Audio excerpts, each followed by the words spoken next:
In 2003, a middle schooler named Sn0wy wanted to keep in touch with one of his friends who moved away, and in doing so he came across a website called TOME.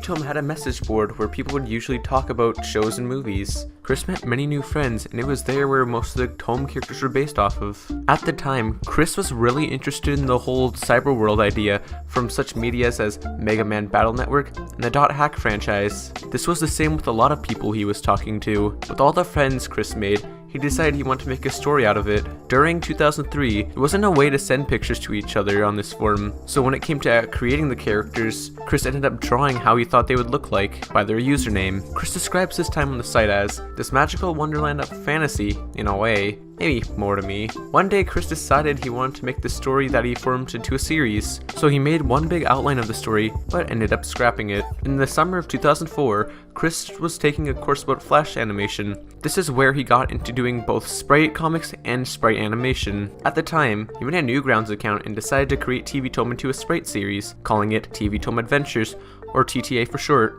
He made the whole series by himself at first, minus some help with sprite sheets for the characters. He built up a small niche audience for his series, which is very bare bones compared to TOME today. TTA went on for around 2 to 3 years, when after finishing the 3rd season, Chris decided to discontinue the series. It was at this point where Chris decided to work on other videos with more already existing characters to grow his audience. After a few years, Chris went on to college to become an animator. Time went on without anything TOME related. However, one day, Chris had some extra time after finishing his final assignment in anatomy class pretty early. He decided to create a huge picture with all the TOME adventure characters, which got him thinking, what is it that I would do with them now? After lots of sketches and ideas about the series, he started showing it off to people to see if he should actually get into creating it again. Finally, in 2011, the first episode of TOME was released, and after 4 years and 16 episodes, the TOME series was completed. And I truly, can never thank you all enough for what it is that you've done for me.